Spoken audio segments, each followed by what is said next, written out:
Hello, dear students. Welcome to Army Public School Delhi Kent podcast for class 12th English. And I'm your host, Renu Singh. Today, I'll take up another chapter, The Interview, written by Christopher Sylvester from your book, Flamingo. For the purpose of better understanding, this audio is divided into various segments. First part would be about the author, then background of the chapter, and after that the summary of the chapter. So, first about the author. The Interview chapter has been written by Christopher Sylvester, and he was born in 1959 and educated at Lancing College, Peterhouse, Cambridge, where he studied history. From 1983 to 1994, for almost 10 years, he worked as a reporter with Private Eye. He has written for several newspapers and magazines, including the Evening Standard, The Guardian, The Observer, and Vanity Fair. He is also the editor of the Penguin Book of Interviews, an anthology from 1859 to the present day. So now, the background of the chapter. This chapter is an extract taken from the Penguin Book of Interview, an anthology, that means the collection from 1859 to the present day. Present day here means 1993, when he completed compilation. Actually, Christopher Sylvester compiled the collections of interviews of various personalities from 1859 to 1993. And this chapter is an extract taken from those interviews only, that compilation only. And this, for a better understanding, this chapter has been divided into two parts. The first part of the interview is about the functions of the interview, its merits and demerits, and also it also discloses the views of other authors, novelists, and about interview. The second part is an extract from an interview of Amrita Yuko by the editor of Hindu, Mukund Padmanabhan. So now the story of the summary of the chapter. The chapter starts with the authors introducing us to the method of interview. We learn that it is pretty common in journalism and its origin dates back to 130 years before.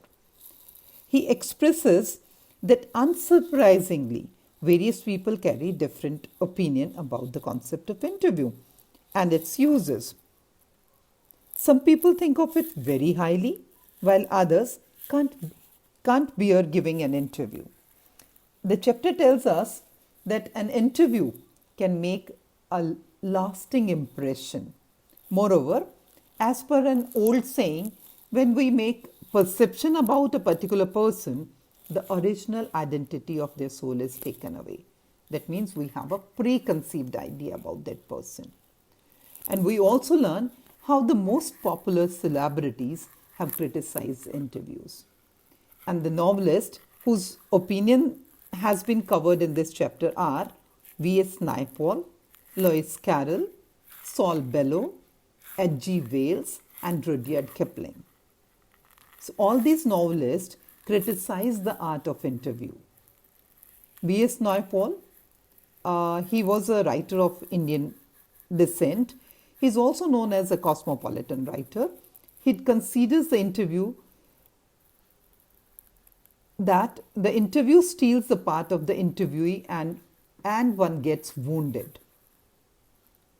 And Lewis Carroll, the creator of Alice in Wonderland, he always horrified from interviewers and never consented to be interviewed because he would feel that the interview would make him more famous and then he would be compelled to entertain a large group of people.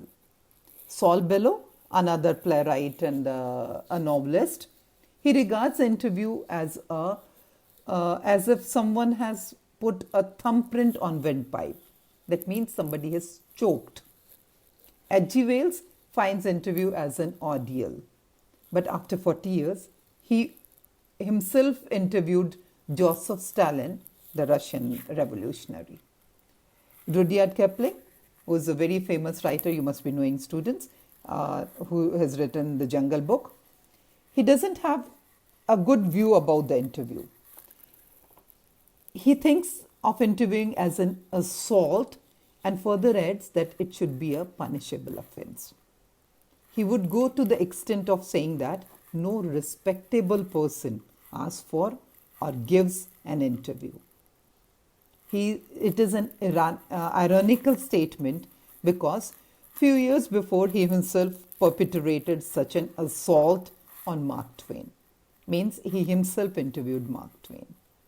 Every coin has two facets. Hence, interview also has some positive points.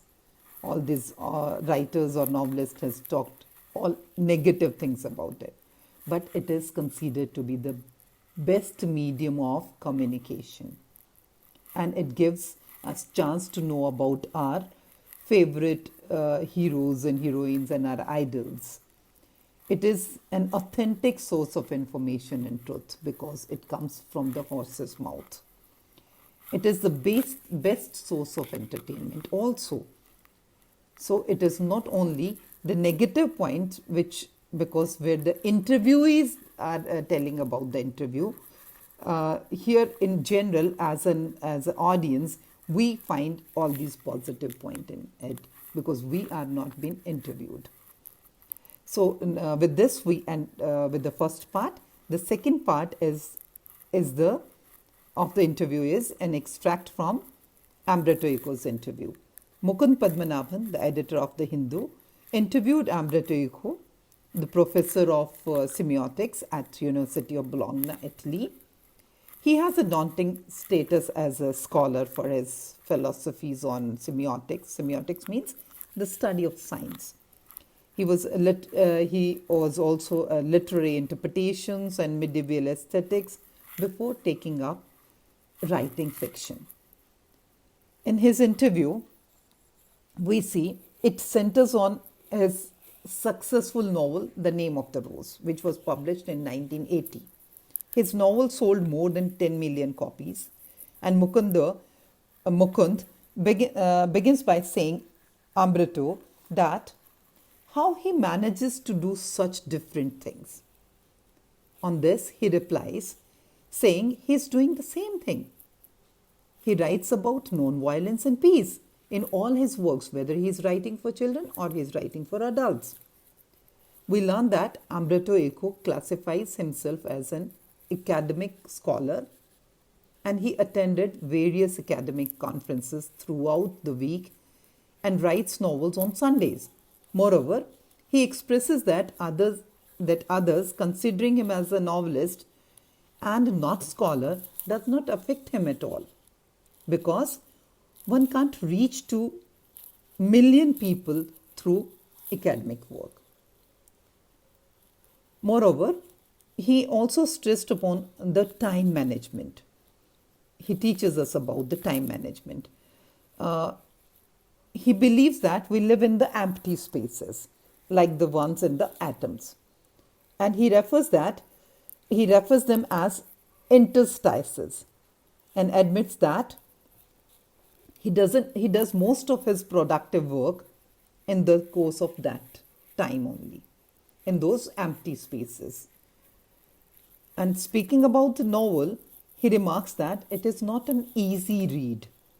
It has got a detective feature to it, and also metaphysics, theology, medieval history, and detective things in that. Similarly, he thinks that if he wrote the novel 10 years earlier or later, it would not have achieved the same success which it has achieved now. To sum up, we learn that how people differ when it comes to interviews. Nonetheless, they are very informative and very interesting, as we have seen from Umberto Eco's interview. And we also learn about the time management. So now you pick up your book and revise your chapter. If you find any doubt, you are more than welcome. Thank you.